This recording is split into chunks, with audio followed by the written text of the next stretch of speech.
The disorder that I chose to study was reactive attachment disorder. The clinical name and classification for this is very straightforward. Reactive attachment disorder's clinical name is reactive attachment disorder. But when doctors and psychologists and counselors are talking about this disorder and writing prescriptions and things like that, they normally abbreviate it RAD. The classification of reactive attachment disorder is trauma and stressor related disorders, and these disorders happen after a stressful event. The characteristics of trauma and stressor related disorders are absence or inability to experience pleasure, an emotional state of anxiety, depression, unease, and aggression, and removal from situations. Outside of the trauma and stressor related disorders, reactive attachment disorder has their own set of characteristics and symptoms. In general, children with reactive attachment disorder are very withdrawn from society. They don't seek comfort when they need it. They don't show any emotions, so they can be very sad on the inside and not show it at all. They can be very angry on the inside and not show it at all. So parents are unable to care for their children, or when their children do show emotion and try to give comfort, the children will quickly pull away. A very other common symptom of reactive attachment disorder is inappropriate attachment to adult figures. They won't attach to their parents or their cousins or their family members, but they'll attach to their teachers, the next door neighbor, the mailman, strangers on the street. Some behavioral symptoms of reactive attachment disorder is lying, stealing, lack of remorse, impulsivity, cruelty towards animals and people, and inappropriate sexual behavior. Later on in life, these children may be misdiagnosed with sadism and masochism, eating disorder, bipolar disorder, narcissistic personality disorder, and most commonly autism disorder. Reactive attachment is an individual disorder.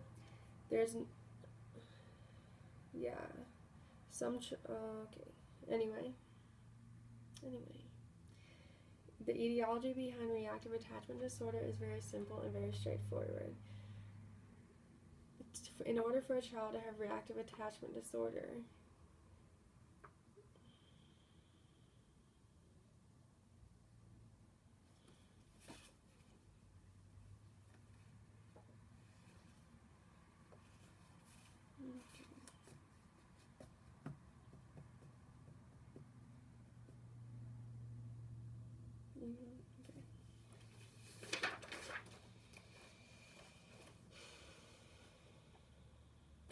the disorder I chose was reactive attachment disorder. Reactive attachment disorder's clinical name and classification is very simple and straightforward. The clinical name for reactive attachment disorder is reactive attachment disorder. But when doctors, parents, psychologists, counselors go to talk about reactive attachment disorder, they usually just abbreviate it as RAD for short. And the classification of this disorder is trauma and stressor related disorders. And these disorders just happen after stressful events. The most common characteristics of these types of disorders are the absence or ability to experience pleasure, an emotional state of anxiety, depression, anger and aggression, or removal from situations. Reactive attachment disorder has its own set of symptoms and characteristics outside of the trauma and stress-related disorders. Children with reactive attachment disorder are very withdrawn from any type of social activity. They're very withdrawn from any type of interaction with people. They don't show any emotion. They don't show any response. They withdraw and they push away from any type of comfort that might be given. Some behavioral characteristics of kids with reactive attachment disorder is stealing, lying, lack of remorse, impulsivity, cruelty towards animals and people, and inappropriate sexual behaviors. These children will go on to be misdiagnosed with sadism and masochism, eating disorders, bipolar disorder, narcissistic personality disorder, and most commonly autism spectrum disorders. This disorder is a very rare disorder, but can be also a very serious disorder. Children with reactive attachment disorder also go on to form inappropriate relationships and inappropriate attachments to those around them. They don't form relationships with their parents and their guardians, but they go on to form relationships with the mailman in the next door neighborhood and the teachers, which is a problem because they're attaching to the wrong people. The etiology behind reactive attachment disorder is very simple. It happens when the attachment with a young child and the primary caregiver is not given. There are 3 causes of neglect that causes a child to have reactive attachment disorder. The first is a caregiver disregards child's emotions and everything that the child needs. They may give the child the food that they need and the water and the heat, but they don't give them the comfort and the love and affection that a child needs growing up. The second cause of reactive attachment disorder is persistent disregard to child's basic physical needs. So maybe they give them the comfort and affection, but they don't give them the food and the water that they need. And without both of these things, it is very likely that a child can develop reactive attachment disorder. The third and the most common cause of reactive attachment disorder is in and out of foster cares and in and out of adoptions. Because when you're in foster care and you're going through adoption processes, it is very hard to form a relationship when your caregiver is changing week to week, month to month. So most children never form their relationships that are needed.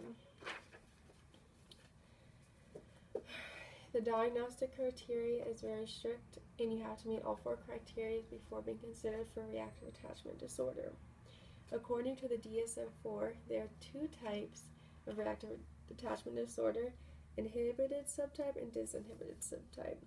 Inhibited subtype is when the child is withdrawn and rarely responds or seeks comfort with an adult. So this is a lot of the cases found for reactive attachment disorder. The other case, though, disinhibited subtype, is when children are overly social, eliciting comfort and affection. So these are the kids that form relationships with strangers on the streets and go up and talk to anyone, and this can put the children in a lot of danger. The 4 criteria that must be met by the DSM criteria is: their first must be a consistent pattern of emotionally withdrawn behaviors. The second, there must be negative responses to interaction with others and fear towards caregivers. If a psychologist will notice that a child is very fearful, very angry, very sad when getting in the arms of their caregivers, this might show reactive attachment disorder. This also might show that there's abuse happening. The third criteria that must be met is there has to be abuse seen in the child's life. If there's not abuse seen, then they have to look at other diagnoses.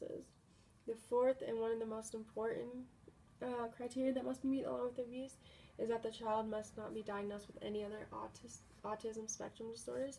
And this is because children with autism have some of the same characteristics of children with reactive attachment disorder, but children with autism, there's a problem in their brain wiring, and people with reactive attachment disorder, there's a problem because they didn't form relationships when they were younger. There are 3 theories and perspectives that I found on reactive attachment disorder. The first one is the attachment theory by John Bowlby. He was a psychologist who worked in London, and he noticed from working in clinical hospitals with children that children often became fearful and upset when they were away from their mother. He came to the conclusion that attachments are developed to give energy to the child, and this basically means that the child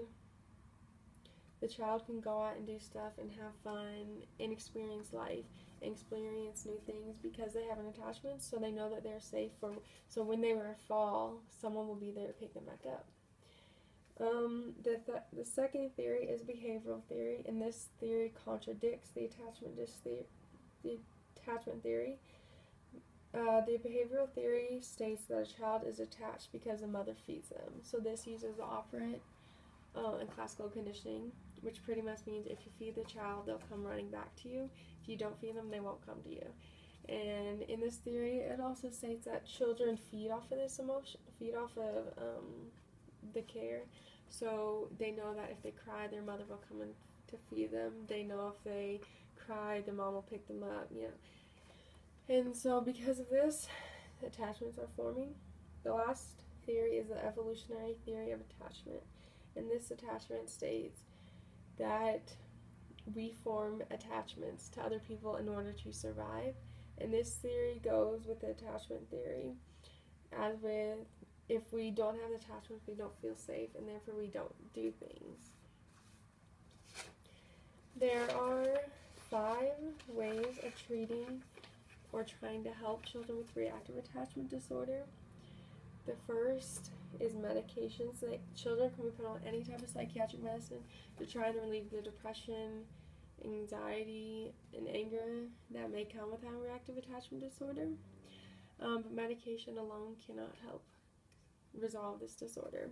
There also has to be family therapy, which is therapy with everyone in the family to try and figure out a way to form their relationships and make the child feel safe at home. The second kind of therapy is individual therapy, and this is when the child sits one-on-one with a psychiatrist and tries to work through their problems and figure out a way that this child can feel safe and loved and work in a society, and it can also help them try and form relationships. The third type of therapy is play therapy, and this therapy is used a lot because in this situation, a psychiatrist or a counselor will take the child into a room and teach them how to play and how they should play with other children and how they should respond to other children.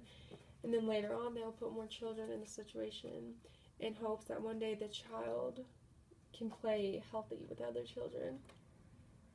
And if all of the therapy and medication still doesn't help the child with reactive attachment disorder, psychiatrists, doctors, and parents will go in and make independent education plans so that way the child can get through school feeling safe and in their own comfort zones. There was a study related that I'm sure everyone knows because it's a very common study in the world of psychology, and it's the Harlow monkeys.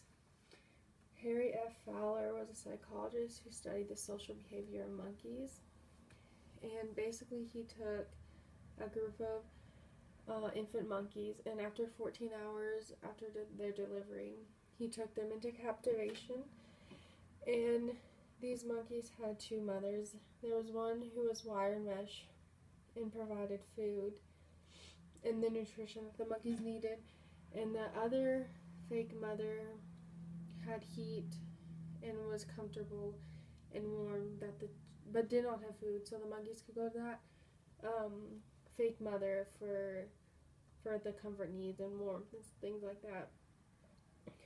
Fowler found out that the monkeys clinged more to the food, the wire mesh mother who gave the food, because they needed that to survive, and that goes just with the behavioral theory, where the mother and the attachment is just for the food, and children form the attachments because they want the food. And he found that other monkeys attached to the mother who gave off the comfort and the affection and the love. But all these monkeys who were in the study were observed their whole entire life, and all the monkeys had significant problems later on. A lot of the female monkeys became abusive towards their newborn infant monkeys that they delivered. Both female and male monkeys had irregular sexual behaviors. They rocked back and forth, they sucked their thumb, they were very aggressive.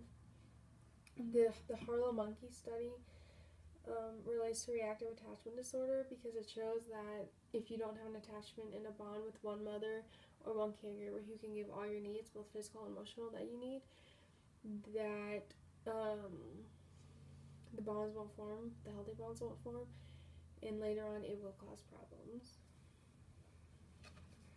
Even though the monkeys in the Harlow monkey study got the food that they needed from one mother, and then they got the comfort they needed from one mother, it wasn't the same. Like, it wasn't from the same mother, which caused attachment problems.